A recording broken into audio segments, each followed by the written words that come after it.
ጤና ይስጥልን ሰላም በኢትዮጵያና በመላው ዓለም ያላችሁ ተከታታዮች በያላችሁበት እንደምን ቆያችሁ። ሁለት ሰዓት ነው እዚህ አዲስ አበባ ከሚገኘው ዋናው ስቱዲዮአችን ኢቲቪ ዜና 57 በአጀንዳ ዘገባው ተመልሷል። አበይት ነጥቦቹን እነሆ። በመደመር ትውልድ የትናንት በጎ ነገርን ማስቀጠል ስህተትን ማረምና አሻራቸውን ለትውልድ የማስረከብ እሳቤ በተግባር እየተገለጠ ስለመሆኑ ተገለጸ። በኢትዮጵያ ለቱሪዝም ዘርፉ የተሰጠው ትኩረት ለሀገራዊ ኢኮኖሚ እድገት ትልቅ አስተዋጽኦ እንዲያበረክት እያስቻለው ስለመሆኑ ተገለጸ። የፌዴራል አየር ኃይል ዘመናዊ ትጥቅን በመታጠቁና በብቁ የሰው ኃይል በመደራጀቱ በሀገር ላይ ለሚቃጣ ጥቃት አጸፋ ለመመለስ የሚያስችለውን አቅም እየገነባ ስለመሆኑ ተገለጸ።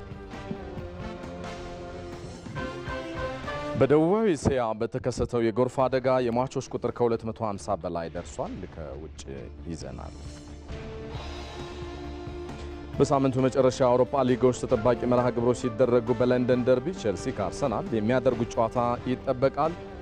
ከስፖርት ይዘናል።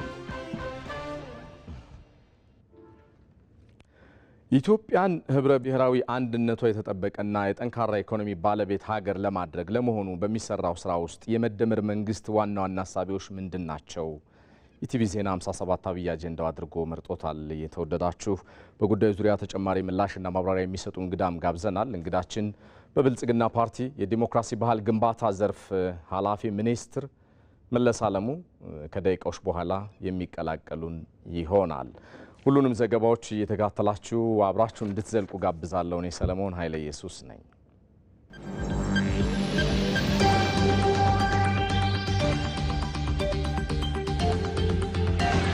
ኢትዮ መልህቅ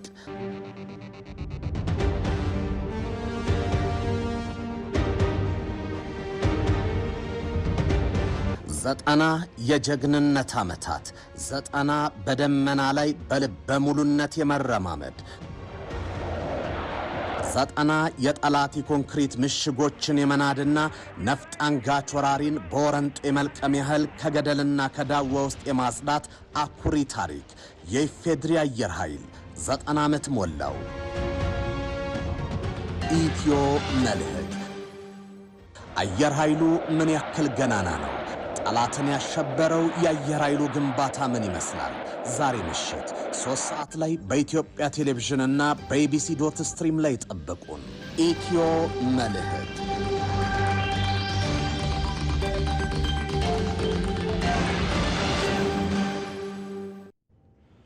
ቀዳሚ ወደ ሆነው ዘገባችን እንሻገራለሁ። ፕሬዝዳንት ታዬ አጽቀሥላሴ በአፍሪካ ጠንካራ ህገ መንግስታዊ ስርዓት መገንባትና የሀገረ መንግስት ግንባታን ማጠናከር እንደሚገባ ተናገሩ። አራተኛው የአፍሪካ ህገ መንግስታዊ ፍርድ ቤቶችና መሰል ተቋማት ዓለም አቀፍ ሲምፖዚየም በዚህ በአዲስ አበባ ተካሂዷል። ዘጋቢያችን ሳምሶን በላይ ተከታትሎታል። አራተኛው የአፍሪካ ህገ መንግስታዊ ፍርድ ቤቶችና መሰል ተቋማት ዓለም አቀፍ ሲምፖዚየም በአፍሪካ ህብረት መሰብሰቢያ አዳራሽ ተካሂዷል። ህገ መንግስታዊነትና የሀገረ መንግስት ግንባታ በሚል መሪ ሐሳብ መነሻነት የተካሄደውን ሲምፖዚየም ኢትዮጵያ ከአፍሪካ ህብረት ጋር በጋራ አዘጋጅተዋለች። በሲምፖዚየሙ የአባል ሀገራቱ ህገ መንግስታዊ ፍርድ ቤቶች ፕሬዝዳንቶች፣ ዓለም አቀፍ ተቋማት፣ የዘርፉ ምሁራን እንዲሁም ሌሎች ጥሪ የተደረገላቸው እንግዶች ታድመውበታል። በዚህ መድረክ ላይ ንግግር ያደረጉት የኢፌዴሪ ፕሬዝዳንት ታዬ አጽቀሥላሴ ኢትዮጵያ ከጥንት ጀምሮ ህገ መንግስት ያላት ሀገር መሆኗን ጠቅሰዋል። Ethiopia's experience reflects a truly unique journey. ህገ መንግስታዊ ስርዓትን በሚመለከት ኢትዮጵያ የተለየ ተሞክሮ አላት።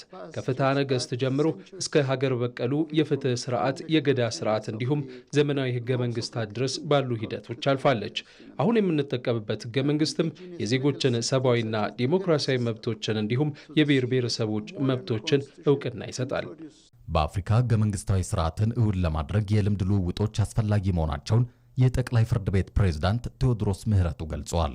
This symposium is very timely as it deliberates on the interlink.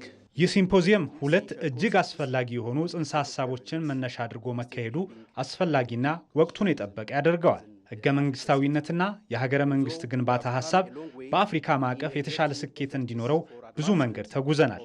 ያም ሆኖ ግን አፍሪካ የተረጋጉ ተቋማትን እውን ለማድረግና ህገ መንግስታዊ ስርዓትን ብሎም የዜጎችን ሰብአዊ መብቶች ማስከበርና ተቋማት ግንባታን እውን ለማድረግ ብዙ መስራት ይጠበቅባታል። በሌላ በኩል አፍሪካ ከነጻነት ማግስት ጀምሮ ህገ መንግስታዊነትን ለመገንባት ብዙ መስራቷን የአፍሪካ ህብረት ኮሚሽን ኮሚሽነር መሐመድ አሊ የሱፍ በተወካያቸው በኩል ባስተላለፉት መልእክት ገልጸዋል። አፍሪካ ከነጻነት ማግስት ጀምሮ ኢፍትሐዊነትን ለማስወገድና ህገ መንግስታዊነትንና ዲሞክራሲን ገብራዊ ለማድረግ እንዲሁም ይህ ህገ መንግስታዊ የመንግስት ስልጣን ቁጥጥርን ለማስቀረት ብዙ መንገዶች ተጉዛለች። በዚህም የቀደሙ አስተሳሰቦችን በሂደት ለመቀየር ብዙ ተሰርቷል። በዚህ ታዲያ ለዲሞክራሲ መስፈንና ህገ መንግስታዊ አካሄድን የማስፈን አዲስ ምዕራፍ ላይ እንገኛለን። ኢትዮጵያ በመድረኩ ተሞክሯን እንደምታካፍልና የተለያዩ ምርምሮች ቀርበው ውይይት እንደሚካሄድባቸውም ተገልጿል። ተሳታፊዎች በአዲስ አበባ በሚኖራቸው ቆይታም የተለያዩ ቦታዎችን ይጎበኛሉ ተብሏል።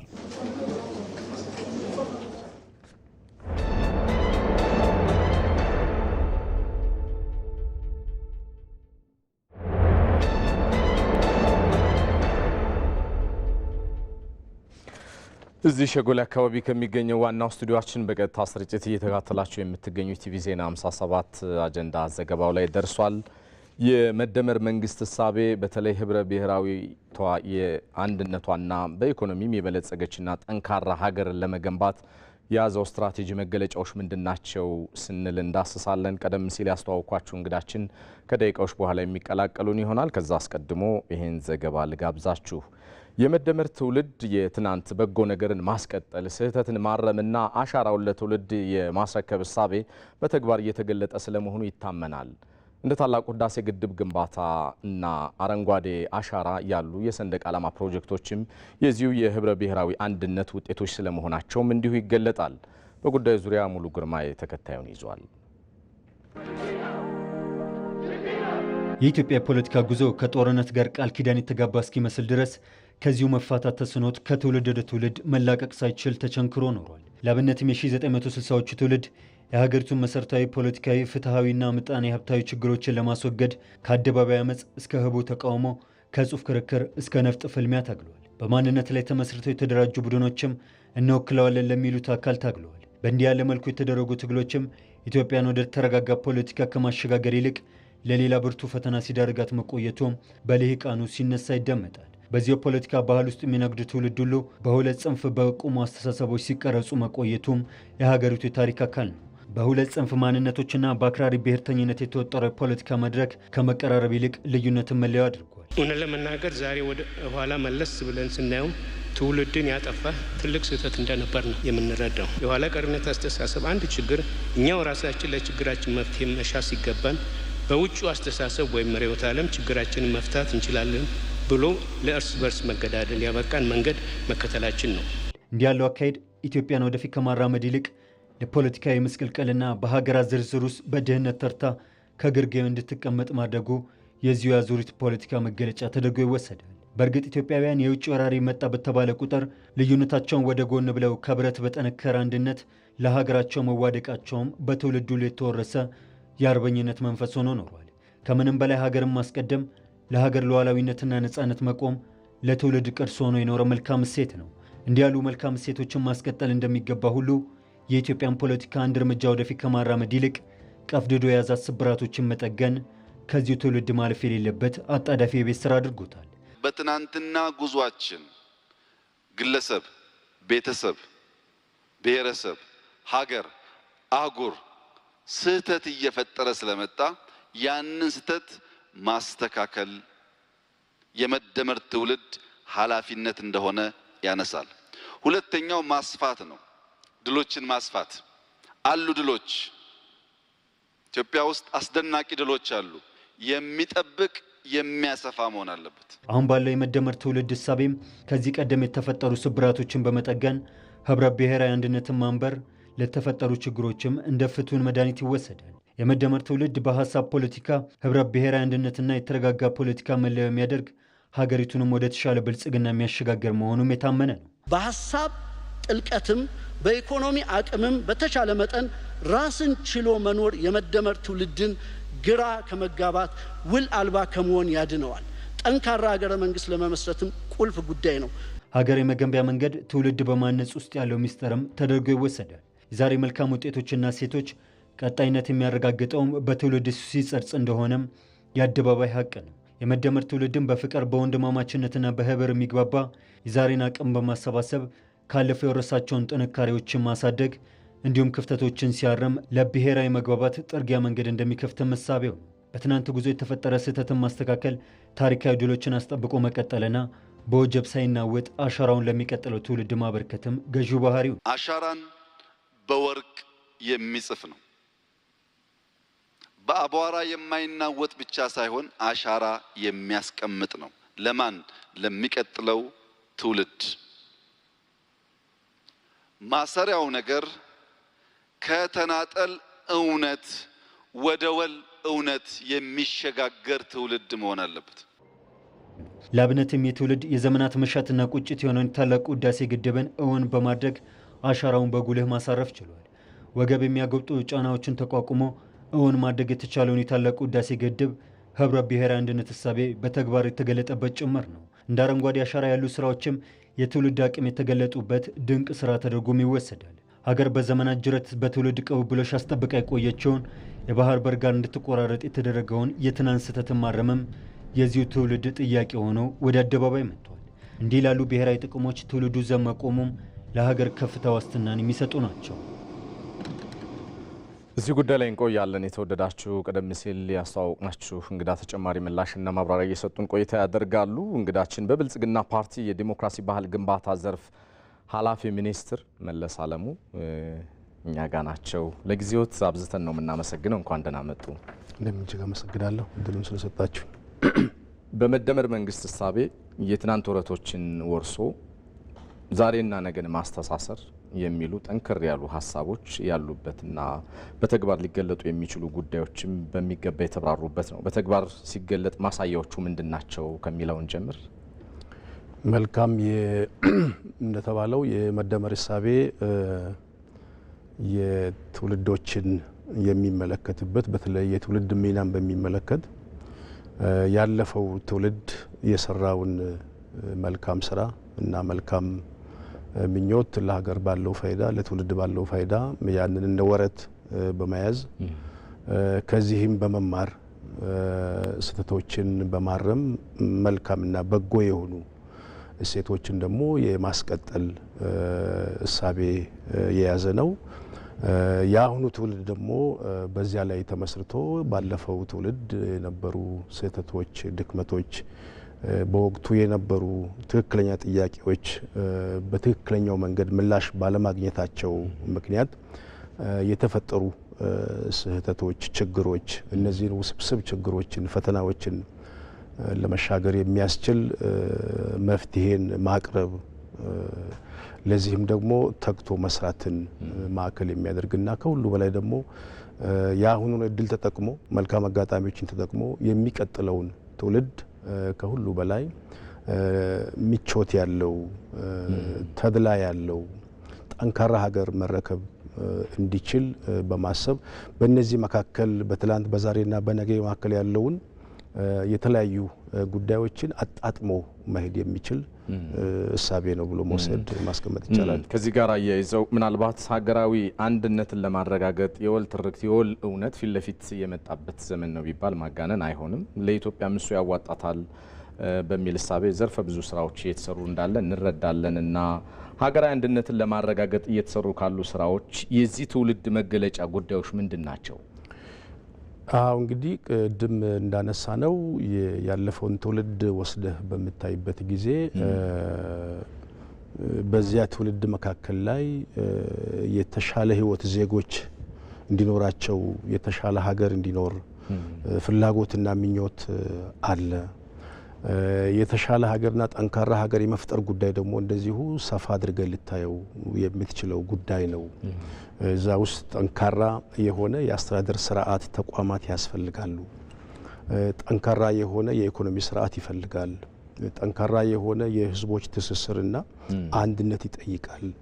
ይሄንን ለማጽናት የሚያስችል የሰው ኃይል ማልማትንና ቴክኖሎጂን ይፈልጋል።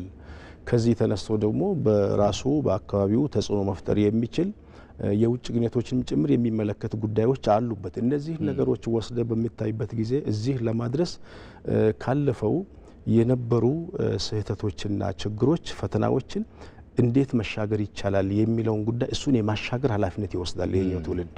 ሁለተኛው ከዚህ ተነስቶ የሚቀጥለው ትውልድ ቅድም ባነሳኋቸው ጉዳዮች ላይ የተሻለ ሀገር እንዲረከብ ትውልድ የተሻለ ሀገር እንዲረከብ ለማድረግ የሚያስችል ሚናም አለበት። ስለዚህ ባለፈው ዘመን የነበረውንና የባከነውን ጊዜ እድል መልካም አጋጣሚዎችን የማካካስ ኃላፊነት በአንድ በኩል፣ በሌላ በኩል ደግሞ አሁን ደግሞ ዓለም በደረሰበት ደረጃ ላይ ርቀውን ስለሄዱ ስለዚህ ወደዛ ለመቅረብ የሚያስችል ፍጥነት ይጠይቃል እና በዚህ መካከል ላይ መሰረታዊ ጉዳይ ከሁሉ በላይ ህብረ ብሔራዊ አንድነት እጅግ በጣም ወሳኝ ሆኖ ይመጣል ማለት ነው።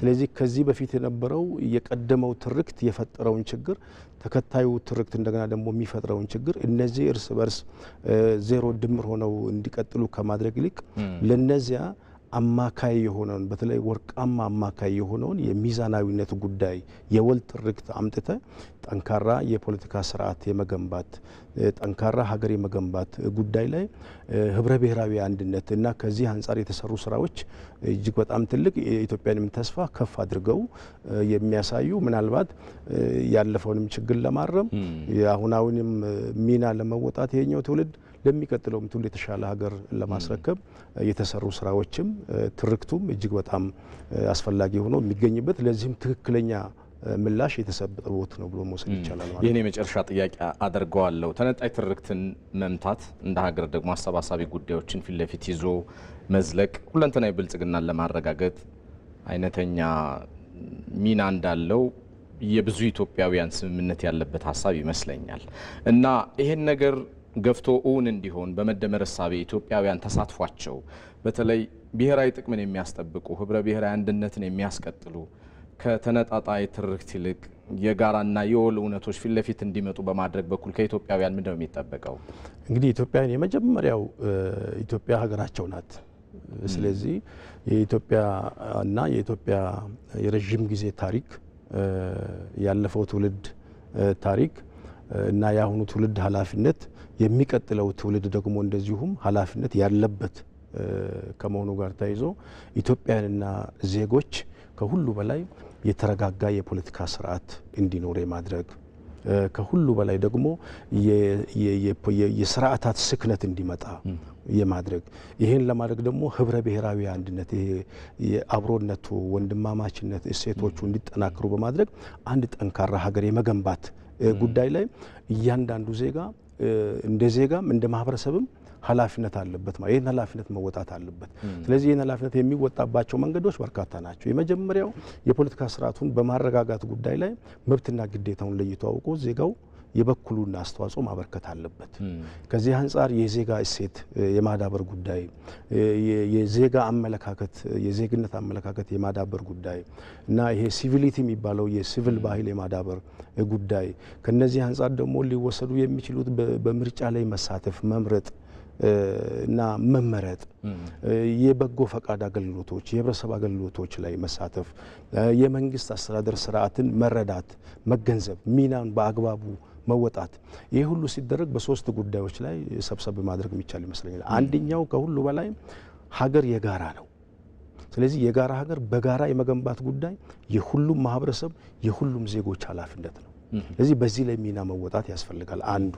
ሁለተኛው በሀገር ውስጥ ብዝሃ ፍላጎት ስላለ እነዚህን ብዝሃ ፍላጎቶችን ማስተናገድ የሚያስችል የሰለጠነ ስርዓት የፖለቲካ ስርዓት መገንባት ያስፈልጋል። ከዚህ አንጻር ከኃይል አማራጭ ይልቅ የሀሳብ አማራጭ የሰለጠነውን ስርዓት አካሄድ በተለይ በዲሞክራሲ ስርዓት በኩል ሚናውን በመወጣት ልዩነቶቹን በውይይት በዲሞክራሲያዊ መንገድ በሰለጠነ መንገድ የመወጣት ጉዳይ በዚህ ጉዳይ ላይ መግባባት ያስፈልጋል። ሶስተኛው የሀገር ኢኮኖሚን የሀገር ብልጽግናን የሚመለከቱ ጉዳዮችን በተመለከተ የሁላችንም ነው የኔ ነው የሚል የጋራችን ነው በሚል መንገድ የእድገትንና ለውጥን በሚመለከት በባለቤትነት መንፈስ መሳተፍ ድርሻውን መወጣት ሚናውን መወጣት እና ይሄንን በሚያደርግበት ጊዜ ከሁሉ በላይ ለሀገሩ ለራሱና ለሚቀጥለው ትውልድ የሚከፍል ዋጋ እንደሆነ የተገነዘበ በብሔራዊ ጥቅምና ክብር ላይ የማይደራደር ልዩነቶቹን በዲሞክራሲያዊና በሰለጠነ መንገድ የሚፈታ ሀገርን ለማበልጸግ በሚያስፈልጉ ጉዳዮች ሁሉ በትጋት ሚናውን የሚወጣ ከዚህ አንጻር የመደመር እሳቤ የሚያስቀምጣቸው ጉዳዮች አሉ። አንደኛው ፍጥነት ነው። ምክንያቱም ዘግይተናል፣ መፍጠን አለብን እና መፍጠን ብቻውን በቂ አይደለም፣ መፍጠር ደግሞ ያስፈልጋል እና አስፈላጊ ሲሆን ደግሞ መዝለል ያስፈልጋል የሚሉ ስልቶች ከእያንዳንዱ ዜጋ ከእያንዳንዱ ማህበረሰብ አንጻር የሚጠበቅ የጋራ መንገድና አሰባሳቢም ሀሳብ ነው ብሎ መውሰድ ይቻላል። በብልጽግና ፓርቲ የዲሞክራሲ ባህል ግንባታ ዘርፍ ኃላፊ ሚኒስትር መለስ አለሙ ለጊዜዎትም ለሀሳቦትም በተመልካቾች ስም አብዝቼ ነው የማመሰግነው። መልካም ምሽት ይሁንልዎት። እኔም እጅግ አመሰግናለሁ።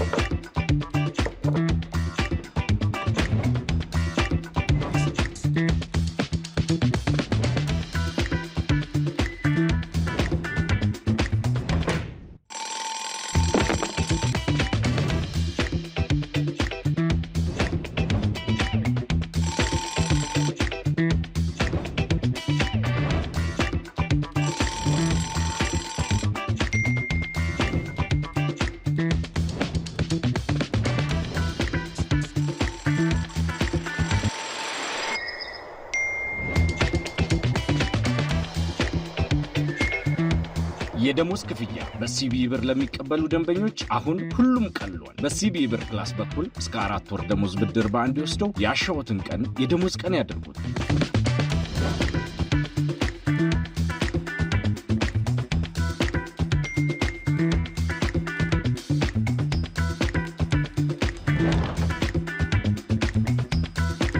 የኢትዮጵያ ንግድ ባንክ ሁሌም የሚተማመኑበት ባንክ።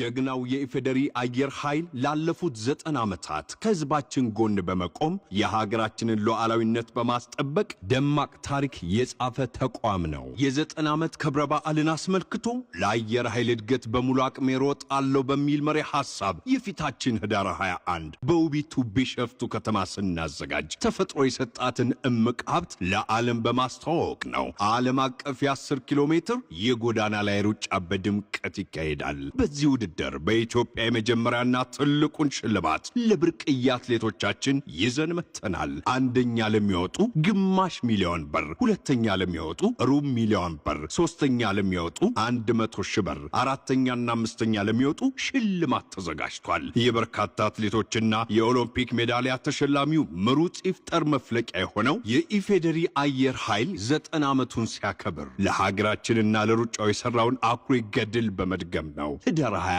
በቢሸፍቱ እንገናኝ። ለበለጠ መረጃ በ0957 57 57 16 ይደውሉ። ለአየር ኃይል እድገት በሙሉ አቅማችን እንሮጣለን። እዚህ አዲስ አበባ ከሚገኘው ዋናው ስቱዲዮአችን በቀጥታ ስርጭት እየተከታተላችሁት የምትገኙት ቲቪ ዜና 57 እንደቀጠለ ነው። የፌዴሪ አየር ኃይል ዘመናዊ ትጥቅን ከመታጠቁና በብቁ የሰው ኃይል በመደራጀቱ በሀገር ላይ ለሚቃጣ ጥቃት አጸፋ ለመመለስ የሚያስችለው አቅምን ገንብቷል።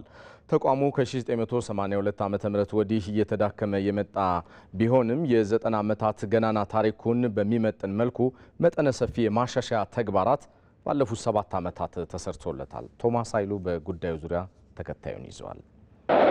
ከሰገሌ ጦርነት ጀምሮ በኢትዮጵያ ላይ የሚቃጣ የውጭ ወረራን በማስቆም በመመከት እንዲሁም የአጸፋ እርምጃ በመውሰድ እጅግ የገነነ ታሪክ ያለው ነው የኢፌዴሪ አየር ኃይል። አየር ኃይሉ በዘመን ጅረት ውስጥ የከፍታና የዝቅታ ታሪክ ያለው ሲሆን ባለፉት 90 ዓመታት ውስጥ የኢትዮጵያን ሉዓላዊነት በመጠበቅ ረገድ የተዋጣለት ደጀን በመሆን አኩሪ ገድል የፈጸመ ነው። የኢፌዴሪ አየር ኃይል በ1950ዎቹ የቶጉ ጫሌ ጦርነት በ1969 ዓ.ም የተካሄደው የኢትዮ ሶማሊያ ጦርነት በተለይም የካራማራ ድል እንዲገኝ ከፍተኛውን ሚና የተጫወተ ነው። በዚህ ጦርነት በ1990ዎቹ ደግሞ በኢትዮ ኤርትራ ጦርነት የአየር ክልሉን የበላይነት በመውሰድ የኢትዮጵያን ዳር ድንበር በመጠበቅ ጭምር ለምድር ኃይሉም እጅግ አጋዥ ኃይል በመሆን ትልቅ ገድልን ፈጽሟል። በሌሎች የጸረ ሽብር ዘመቻዎችም ቢሆን አየር ኃይሉ ሲጫወታቸው የነበሩ ሚናዎች ከፍተኛ ነበሩ። እስከ 1982 ዓ.ም በአፍሪካ የላቀ ግዳጅ የመፈጸም አቅም ላይ ደርሶ የነበረው ግዙፉ ተቋም ከመንግስት ለውጥ ጋር ተያይዞ አየር ኃይሉ ችላ የተባለና ብቁ ቴክኒሻኖቹ እንዲበተኑ አይሮፕላኖቹም ከጥቅም ውጭ እንዲሆኑ የውጊያ መሰረተ ልማትም እንዳይኖረው ተደርጓል። ይህም ለሀገር አያስፈልግም የሚለው እሳቤ መነሻውም ነበር። የኢትዮጵያ አየር ኃይል እስከ ደርግ መንግስት መጨረሻ ድረስ እጅግ ፕሮፌሽናል በደንብ የታጠቀ በአፍሪካ ክብር ያለው አየር ኃይል ነው የነበረው። የነበረውን በማፍረስ ከዜሮ የመጀመር አባዜያችን አየር ኃይላችን ፈራርሶ ዳዋና አቧራ ወርሶት ከዜሮ እንዲጀምር ተደርጓል። ለኢትዮጵያ ሀገረ መንግስት ግንባታ ተቋማት ብቁና ተወዳዳሪ እንዲሆኑ ለማስቻል ከ7 ዓመታት በፊት መንግስት እየሰራው ነው ብሎ ሲነሳም አንዱ የትኩረት ማዕከሉ የነበረው የኢፌዴሪ አየር ኃይል ዋነኛው ነበር። አየር ኃይሉን በበጀት የመደገፍና የፖሊሲ ስትራቴጂ ለውጥ የማድረግ ተግባራትም ተከናውነዋል። በዚህም የኢትዮጵያን አየር ክልል የሚያስጠብቁ ሙያተኞችን የማፍራት ዘመናዊ ትጥቆችን የመታጠቅ የውጊያ መሰረተ ልማትንና አካባቢን የመፍጠር ስራዎች ዋነኞቹ ነበሩ። ይህ ደግሞ መንግስትና የፖለቲካ ሀሳቤ በተቀያየረ ቁጥር የማይፈርስና የማይለዋወጥ ለኢትዮጵያ ሀገረ መንግስት ግንባታም መሰረቱን የጣለ ውግንናውም ለህዝብና ለሀገር የሆነ ተቋም የመገንባት ሀሳቤን ያነገበ ነው። በተለይ በአቪዬሽን ከማንም ቀደምት ነው የታጠቅነው። አንዳንዱ ኤዥያ ሀገር አውሮፕላን ምን እንደሚመስል በማያውቁበት አፍሪካ ይቅርና የነበርንበት ነው። ቁጭት ነው የመጀመሪያ ስንጀምር ምንድነው መሆን የሚገባን ቦታ አይደለንም ብለን ነው በጣም ተግባብተን የተነሳ ነው። ስርዓት በተቀያየረ ቁጥር የሚፈርስ የመከላከያ ተቋም መሆን የለብንም። መከላከያ የህዝብ ተቋም ነው። አገር ጠባቂ ነው። ሉዓላዊነት ጠባቂ ነው። እንደዚህ አይነት ሰራዊት ደግሞ በዘር፣ በጎሳ፣ በፖለቲካ አመለካከት፣ በሃይማኖት አይገነባም። ስለዚህ ሉዓላዊነቴ፣ አገሬ፣ ኢትዮጵያዬ፣ ሰላሜ የሚል ብቻ መሆን አለበት። አንዱ ይሄ ነው ትልቁ ስራ የሰራ ነው። ኢትዮጵያ ያለችበት ቀጠና ስትራቴጂያዊ ተለዋዋጭ ሁኔታዎች የሚስተናገዱበት ከመሆኑ አኳያም ብሔራዊ ጥቅሞቿን የሚያስከብር አየር ኃይል ለመፍጠር ብሎም ሀገሪቱን የሚመጥን የሀገርና የህዝብ ዘላቂ ሰላምን የሚያስጠብቅ ተቋም ለመገንባት የሚደረገው ጥረት ግን ውጤት ማምጣት ጀምሯል። በዚህም አምናም ፀሐይ 2 አይሮፕላንን በራስ አቅም የመገጣጠም ተግባር አከናውናለች። ይህም የለውጥ ጅማሬ ተደርጎ ተቆጥሯል። ኢትዮጵያ በራሷ አየር ኃይል ለመጀመሪያ ጊዜ ፀሐይ 2ን ገጣጥማለች። በጣም በርካታውን ፓርት ሰርታ የሚቀራትን ደግሞ ኢምፖርት አድርጋ ገጣጥማለች። በታሪካችን የመጀመሪያዋ ፀሐይ ለልምምድ ምናልባት ትሆን የምትሆን አውሮፕላን ናት። ይሄኛው አውሮፕላን ግን ለልምምድም ይሆናል። 4 ቦምብ መያዝ ይችላል። ለውጊያም መሆን ይችላል። በአንድ ሰውም በሁለት ሰውም ሊበር የሚችል አውሮፕላን ለመጀመሪያ ጊዜ ኢትዮጵያ አየር ኃይል ማምረት ችሏል። ዘመናዊ የድሮን ቴክኖሎጂን ከመታጠቅ እስከ ማምረት የደረሰችው ኢትዮጵያም ለአየር ኃይሉ የመፈጸም አቅሙን በማሳደግ የከፍታ ማማ ጉዞውን እንዲቀጥል ምክንያት ሆኗል። በቀጠናውና በአህጉራዊ የሰላም ማስከበር ተልዕኮዎች በመሳተፍ አኩሪ ታሪክ ያለው ተቋሙ በአፍሪካ በሁሉም መስክ ውስጥ ቀዳሚ የሆነ ተቋም ለመገንባትና የቀደመ ዝናውን ለመመለስ እየተሰሩ ያሉ ተግባራት ግን በእርግጥም ይበል የሚያሰኝ ነው። በኢትዮጵያ ለቱሪዝም ዘርፉ የተሰጠው ትኩረት ለሀገራዊ ኢኮኖሚ እድገት ትልቅ አስተዋጽኦ እንዲያበረክት እንዳስቻለው ይታመናል። በገበታ ፕሮጀክቶች የለሙ የቱሪስት መዳረሻዎችም የስራ ዕድል ከመፍጠራቸውን ባሻገር የሀገርን ገጽታ የቀየሩ ተጨማሪ አቅም እየሆኑ ስለመምጣታቸውም እንደዛው። በጉዳዩ ዙሪያ ባልደረባችን ይመራደም ተከታዩን ይዟል። ኢትዮጵያ ቱሪዝምን ከአቧራ ወደ አሻራ መቀየር ችላለች። ብዙ ሀገራት በአንድ ላይ ተደምረው ሊኖራቸው የሚችለውን የቱሪዝም ሀብት ኢትዮጵያ ብቻዋን የያዘች በመሆኗም በርካቶች የታደለች አገር ብለዋታል። ታሪካዊ ቅርሶቿ ሲገለጡ ድንቅ የሆነ ኪነ ጥበብና እውቀት እንደፈሰሰባቸው ያሳያሉ። ከሚያምረው መልክዓ ምድሯ ጋር የተሰናሰሉት የተፈጥሮ ሀብቶቿም ልብን በሐሴት ይሞላሉ። በሀገሪቱ በየአቅጣጫው የሚገኙ የብሔራዊ ፓርኮችም በኢትዮጵያ ብቻ የሚገኙ ከብርቅዬ የዱር እንስሳት እስከ ማዕድናት ድረስ ታቅፈው ይዘዋል። ይሁንና በኢትዮጵያ ታይተው የማይጠገቡ ቢቆዩባቸው የማይሰለቹ እልፍ አላፍ የቱሪዝም ሀብቶቿ ለበርካታ ዓመታት ተዘንግተዋል ብቻ ሳይሆን አቧራ ለብሰው ተረስተው ቆይተዋል። እነዚህን የቱሪዝም ሀብቶች ስለምን ማልማት አልተቻለም ብሎ በቁጭት የሚያነሳው የመደመር መንግስትም የዘርፉን አቧራ ማራገፍ የጀመረው ከሀገራዊ ለውጡ ማግስት በገበታ ፕሮጀክቶች ነው። ለበርካታ ዓመታት ያውም ከ4 ኪሎ ቤተ መንግስት በቅርበት ላይ ያለምንም ጥቅም አስታዋሽ አጥቶ የቆየውን ቦታ በገበታ ለሸገር ፕሮጀክት የተሰራው የወዳጅነት አደባባይ እውነትም ኢትዮጵያ ውስጥ ነው ወይ ብለው ብዙዎች ተገርመውበታል፣ ተደንቀውበታል። ፍሬንድሺፕ ወይም ወዳጅነት አደባባይን ብንመለከት ቦታው ምን ያህል ለረጅም ጊዜ ታጥሮ ያለምንም ስራ ረጅም ጊዜ የቆየ መሆኑን እናስታውሳለን። አሁን ደግሞ ያለበትን እናውቃለን። የህፃናት የፍሬንድሺፕ 2 የህፃናት መጫወቻውን ስንመለከት፣ ዩኒቲ ፓርክን ስንመለከት፣ ሌሎቹንም በጣም ብዙዎቹን ብናይ ምን ያህል ገና ያላየነው ሀብት እንዳለን የሚያሳይ ነው። እንዲህ እያለ የቀጠለው አቧራን አራግፎ የቱሪዝም ሀብትን የመግለጥ ጥረት ከገበታ ለሸገር ተሻግሮ በገበታ ለሀገር በተለያዩ ሀገሪቱ አካባቢዎችን መድረስ ችሏል። የመደመር መንግስት እሳቤ እንደሚለው ደግሞ የቱሪዝም መሰረተ ልማቶችን እንደ አዲስ በመስራትና በነበሩት ላይ እሴት ጨምሮ የማስተዋወቅና የገበያ ተደራሽነት መፍጠር ይገባል። የለሙ የቱሪዝም ሀብቶችን መጠበቅና እንዲጎበኙ የትስስር አማራጮችን በማምጣት ረገድ ደግሞ ተነጣጥሎ የማይታዩትን ቱሪዝምና ትራንስፖርትን ማስተሳሰርም እየተቻለ ነው። ሀገራችን ኢትዮጵያ ባለፉት ዓመታት የተለያዩ የቱሪስት መዳረሻዎችን ስትገነባ ቆይታለች። ስለዚህ ኢትዮ ጅቡቲ ሬልዌይ ቱሪዝም ደግሞ ይሄንን ከማሳለጥ አንጻር ከአዲስ አበባ ተነስቶ ጅቡቲ ድረስ የሚደርሱ ባቡሮች አሉን። ስለዚህ እነዚህ መሀል ላይ የተለያዩ የክልል ከተሞች እንዲሁም ከተማ መስተዳደሮች አሉ። በዚህ መሀል ከአዲስ አበባ አዳማ፣ ቢሾፍቱ፣ ከዛ በኋላ መተሃራ ይኖረናል። ከመተሃራ አፋር፣ ከአፋር ድሬዳዋ፣ ከድሬዳዋ ጅቡቲ ነው።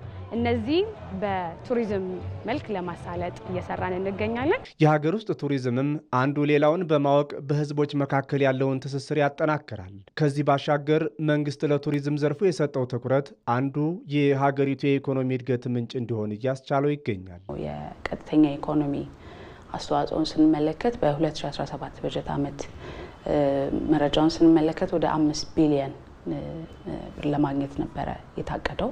ከቱሪዝም ዘርፉ ወደ 4.8 ቢሊዮን የሚሆነው ለማሳካት ተችሏል። ከዛ ባሻገር ዘርፉ ደግሞ በራሱ የሚፈጥራቸው የስራ እድሎች አሉ። ከ150 ሺህ ያላነሰ የስራ እድል ለመፍጠር በቀጥታ ማለት ነው በተለያዩ ኢንቨስትመንቶች ለመፍጠር ታስቦ ወደ 130 ሺህ የሚሆነውን ለማሳካት የተቻለበት ነው። ይሄ ቁጥሩ በጣም ገና ነው። እርግጥ የገበታ ፕሮጀክቶች እንደ ናሙና ሆነው የሀገሪቱን የቱሪዝም አቅም ማሳየት ጀመሩ እንጂ ከኢትዮጵያ የቱሪዝም ሀብት አንጻር ሊታዩ የሚገባቸው ገና ብዙ አሉ። ይህንን አቅም በማገናዘብም ለጭስ አልባው ኢንዱስትሪ በኢትዮጵያ አሁን ላይ የተሰጠው ትኩረትም በሀገሪቱ የኢኮኖሚ እድገት ላይ የራሱ የሚታይና የሚለካ ድርሻን በማበርከት እንዲቀጥል ያስችለዋል። በዘንድሮ የበጋ መስኖ ስንዴ ልማት ከ13.6 ሚሊዮን ኩንታል ምርት እንደሚጠበቅ የአማራ ክልል ግብርና ቢሮ አስታውቋል። በባህር ዳር ዙሪያ ወረዳ ግብርና ጽሕፈት ቤት የ2018 ዓ.ም የበጋ መስኖ ስንዴ ልማት ማስጀመሪያ መርሃ ግብር ተካሂዷል። ዘገባውን ተስፋውን ደስታ ነው ያደረሰን። ራሄል ፍሬው እንደሚከተለው ታቀርበዋለች። በአማራ ክልል ሰሜን ጎጃም ዞን የዘንድሮ የበጋ መስኖ ስንዴ ልማት ተጀምሯል። የማስጀመሪያ መርሃ ግብሩ በባህር ዳር ዙሪያ ወረዳ 7 አሚት ቀበሌ የተካሄደ ሲሆን የቀበሌው አርሶ አደሮች በመስኖ ልማት በዓመት 2 ጊዜ በማምረት ተጠቃሚ መሆናቸውን ያነሳሉ። ቀደም የክረምት አዝመራ ነው የምንዘራ የነበር ጤፍ፣ ማሽላ፣ ዳጉሳ ነው።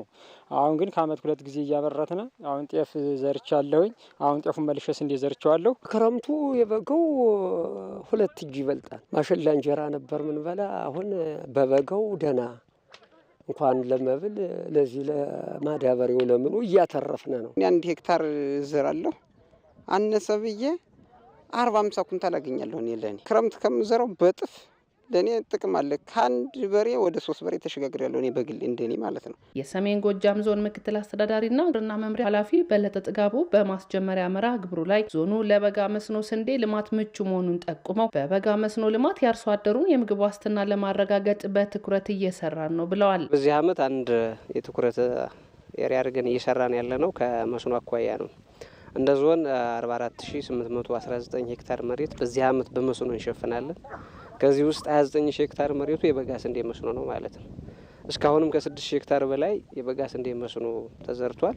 ዛሬ ላይ በይፋ ፕሮግራም እያስጀመርን ያለ ነው ባህር ዳር ዙሪያ ወረዳ ቀበሌ ባህር ዳር ዙሪያ ወረዳ 7 አመት ቀበሌ አምብሽን የሚባል ክላስተር ነው ማለት ነው። በዚህ ክላስተር 104 ሄክታር መሬት ላይ ነው አሁን እርሻ እየተካሄደ ያለው እና ዘር እየተካሄደ ያለው። ከዚህ ውስጥ 22 ሄክታሩ በአዲስ ነው በዚህ ዓመት ሚለማ። እንደ ሀገር የተጀመሩ በምግብ ራስን የመቻል መልካም ጅማሮ ማሳያ ስለመሆኑ የክልሉ ግብርና ቢሮ ኃላፊ ደረጀ ማንደፍሮ ይገልጻሉ። የበጋ መስኖ ስንዴ ልማት ከ2013 ጀምሮ እስካሁን እስካለንበት ጊዜ ድረስ ከአመት አመት ከፍተኛ መሻሻል እድገት ያለው ውጤትም በተጨባጭ የታየበት ይሄም ደግሞ በምግብ ራሳችንን እንድንችል ትልቅ እድል የፈጠረ ከዝናብ ጥገኝነት ላይ ያለውን ግብርናችንንም ለመሻገር ትልቁ እድል መስኖ ማልማት ነው፣ መስኖ ማስፋፋት ነው። ስለዚህ አዲስ መስኖን የማስፋፋት ዋና ግብ አድርገን ነው በዚህ ዓመት እየሰራን ያለ ነው። በዚህም የበጋ መስኖ ስንዴ በባለፈው ዓመት 208,000 ሄክታር ነበር። አሁን ወደ 350,000 ሄክታር ለማድረስ ግብ አስቀምጠናል። ምርቱንም ወደ 13.6 ሚሊየን ኩንታል በበጋ መስኖ ብቻ የምናለማው የስንዴ ምርት ይህንን እቅድ ለማሳካት እየሰራን ያለ ነው። በአማራ ክልል በተያዘው የመስኖ ልማት ከ13.6 ሚሊዮን ኩንታል በላይ ምርት ይጠበቃል። የኢትዮጵያ ብሮድካስቲንግ ኮርፖሬሽን ነጋድራስ የንግድ ስራ ፈጠራ ውድድርን በማዘጋጀት የስራ ፈጠራና የፈጠራ ባለሙያዎችን ለማበረታታት ላበረከተው አስተዋጽኦ የእውቅና ሽልማት ተበረከተለት። በስራና ክህሎት ሚኒስቴር አዘጋጅነት ሲካሄድ የቆየው የ2018 የኢንተርፕረነርሺፕ ሳምንት ማጠቃለያ መድረክ በዚህ በአዲስ አበባ ተካሂዷል። ዘጋቢያችን ብሩክታይት አስራት ነው የተከታተለችው። የኢትዮጵያ ብሮድካስቲንግ ኮርፖሬሽን ነጋድራስ የኢትዮጵያ ንግድ ባንክ የንግድ ስራ ፈጠራ ውድድር በርካቶችን ለስኬት ያበቃ ነው። በዚህም በዘርፉ ላበረከተው አስተዋጽኦ በስራና ክህሎት ሚኒስቴርና በኢንተርፕረነርሺፕ ልማት ኢንስቲትዩት በተዘጋጀው መድረክ እውቅና ተሰጥቶታል። በመላው የኢንተርፕረነርሺፕ ላንድስኬፕ ተዋንያን ያደረገው የሚዲያ ድጋፍ እጅግ በጣም እናመሰግናለን። እንግዲህ የኢትዮጵያ ብሮድካስቲንግ ኮርፖሬሽን ለኢትዮጵያ ልዕልና የሚል መፈክር ነው ያለው፣ ቀዳሚ ቃል ነው ያለው። በዚህ መሰረት ነው አብዛኛዎቹን ስራዎች የምንሰራው። በዚህ ውስጥ ስንመለከተው ደግሞ ትልቁ ይሄንን ነገር የሚያሳካልን ነገር እንደ ሀገር ፈጠራ ነው። ይህም ፕሮግራም የሚያበረታታው ፈጠራ ነው። በሺዎች የሚቆጠሩ ወጣቶች በዚህ ፕሮግራም ላይ ለመሳተፍ ይወዳደራሉ። በመቶዎች የሚቆጠሩት በአካል መጥተው ደግሞ ይወዳደራሉ። የተወሰኑት ደግሞ ሽልማት ያገኛሉ። ይሄ የሚደረግበት ዋናው ምክንያት ሰዎች ይህንን በማየት ሌሎች ስራ ፈጣሪዎች እንዲነቃቁ፣ አንዱ ሰው ከአንዱ ትምህርት እንዲወስድ በማድረግ ይህንን ጉዳይ በሀገሪቱ ቋሚ አጀንዳ እንዲሆን ከሳምንት ሳምንት በአመቱን በሙሉ በቋሚነት ነው የኢትዮጵያ ብሮድካስቲንግ ኮርፖሬሽን ይሄን የሚሰራው። ጊዜው የፈጠራ ነው። በፈጠራ ነው ስኬቶችን ማምጣት የምንችለው። የኢትዮጵያ ልዕልናም ሊረጋገጥ የሚችለው በፈጠራ ነው ብለን እናምናለን። ይህን ፈጠራ ለመደገፍ የኢትዮጵያ ብሮድካስቲንግ ኮርፖሬሽን ኃላፊነቱን ወስዶ ነው እየሰራ የሚገኘው። በቋሚነት መሰራቱ ደግሞ ለብዙዎች በመገናኛ ብዙኃን ይሄ በሚደርስበት ወቅት ብዙዎች ይሄ መረጃ እንዲደርሳቸው ያደርጋል። አንዳቸው ከአንዳቸው እንዲማሩ ያደርጋል። ልምድ እንዲለዋወጡ ያደርጋል። መነቃቃትን ይፈጥራል በሀገሪቱ። ስለዚህ በጣም ትልቅ ትርጉም ያለው ስራ ነው። ይሄንን ደግሞ እውቅና በመስጠት ሽልማት ስለተሸለመን በጣም ደስ ይለናል። ተበረታተን እንድንሰራ የሚያደርገን ነው። በኢንተርፕረነርሺፕ ሳምንት ማጠናቀቂያ መድረኩ ላይ በእውነቱ ተሳታፊ የነበሩ ስራ ፈጣሪዎች የእውቅና ሽልማት አግኝተዋል። በተለይ እንደኔ አይነት የአካል ጉዳት ላለባቸው ሰዎች ኢንስፓየር ያደርጋል ብዬ አስባለሁ። ይህን ለሚመለከቱ ሰዎች ለእኔ ደግሞ የበለጠ ሞራልና ምናልባት ያልሰራቸውን ነገሮችን እንዳይ ያደርገኛል። በተለይ ገጠር አካባቢ አንዱ ቻሌንጅ የነበረው መክፈል አይችሉም ነበር። አሁን ግን ለፋርማሲው ይከፍላሉ። ፋርማሲው ግን ኦንላይን መክፈል የሚችልበት። ስለዚህ ይህን ባሬር ሪሙቭ በማድረግ አንድ ሰው ሙሉ ሕክምና ማግኘት የሚችልበትን ስራ ፈጥረናል ማለት ነው። የስራና ክህሎት ሚኒስትር ሙፈሪያት ካሚል ከቅርብ ጊዜ ወዲህ ኢትዮጵያ ለዘርፉ ትኩረት ሰጥታ እየሰራች በመሆኑ ውጤቶች መመዝገባቸውን አንስተዋል። ኢትዮጵያ ኢንተርፕረነሮች የነበሯት ሀገር ቢሆንም ኢንተርፕረነሮች ምቹ ምህዳር አግኝተው እምቅ አቅማቸውን ለማውጣት የሚያስችል የተሟላ እድል ግን አልነበራቸውም። ላለፉት 7 ዓመታት በተለይም ላለፉት 4 ዓመታት አንተርፕረነሮች ይህ ምህዳር እንዲኖራቸው በመንግስት በኩል ትልቅ ትኩረት ተሰጥቶ ሲሰራ ቆይቷል። እነሆ ፍሬው ኢትዮጵያ በዚህ ማፕ ውስጥ በዚህ ምህዳር ውስጥ ምንም ካልነበረችበት ተነስታ 200 የዓለም ሀገራትን እየመራች ቁንጮ ላይ እንድትቀመጥ አስችሏታል። በመድረኩ ኢትዮጵያ የዓለም አቀፉ ኢንተርፕረነርሺፕ ኔትወርክ በየጊዜው በሚያወጣው የኢንተርፕረነርሺፕ ሁነቶች ብዛት ከ12400 በላይ ሁነቶችን በማዘጋጀት ቀዳሚ ሆና ማጠናቀቋ ተገልጿል። እየሰራን ያለነውን የስታርታፕ ምህዳር የመገንባት ስራ የሚያሳልጥ ይሆናል። በርካታ የውጭ አካላትን የሚስብ ይሆናል። ኢትዮጵያ ከቶ እንዴት ሆኖ ወደዚህ ስፍራ ማምራት ጀመረች ተብሎ የኢትዮጵያን ጉዞ የሚያጠኑ ተመራማሪዎችን የሚጋብዝ ሂደት ይሆናል። አዳዲስ ኢንቨስትመንቶችን፣ ቬንቸር ካፒታሊስቶችን የሚጠራ ሂደት ይሆናል። ባለፈው ዓመት በተዘጋጀው የዓለም ኢንተርፕረነርሺፕ ሳምንት ኢትዮጵያ በሁነቶች ከአፍሪካ 2ኛ ከዓለም ደግሞ 8ኛ ደረጃ በመያዝ ማጠናቀቋ ይታወሳል። ይህ ዜና በቀጥታ እየተላለፈላቸው የሚገኘው ሸጎሌ አካባቢ ከሚገኘው የኢቢሲ ዋናው ስቱዲዮ ነው። ከውጪም በደቡባዊ እስያ በተከሰተው የጎርፍ አደጋ የሟቾች ቁጥር ከ250 በላይ ስለማሻቀቡ ተዘገበ። በኢንዶኔዥያ፣ ታይላንድና ማሌዥያ ከሰሞኑ የተከሰተው ይሄው የጎርፍና የመሬት መንሸራተት አደጋ ከ250 በላይ ሰዎችን ሕይወት ቀጥፏል። በሶስቱ ደቡባዊ እስያ ሀገራት የተከሰተው የጎርፍ አደጋ ሳቢያ በአየር ንብረት ለውጥ ምክንያት የመጣ ስለመሆኑ አልጀዚራና ቢቢሲ ዘግበዋል።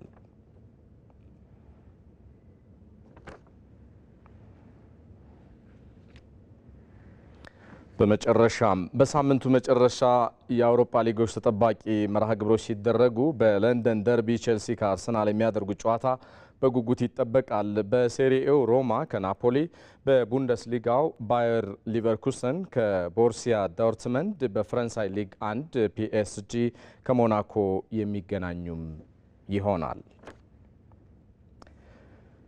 የተወደዳችሁ የሀገር ጉዳይ መርሃ ግብራችን ዛሬ 3 ሰዓት ከ20 ሲል የሚጀምር ይሆናል። የባንዳና ባዳ አሰላለፍ በቀይ ባህር ቀጠና የሚል ርዕስንም ሰጥተነዋል። እንድትከታተሉት ከወዲሁ ጋብዛችኋለሁ። ኢቲቪ ዜና 57 ለዛሬ አርብ ምሽት በቀጥታ ያስተላልፋቸው የነበሩ ጉዳዮች እነኚህ ናቸው። ምርጫችሁ አድርጋችሁ ስለተከታተላችሁን እናመሰግናለን። እኔ ሰለሞን ኃይለ ኢየሱስ ነኝ። በሰላም ቆዩ።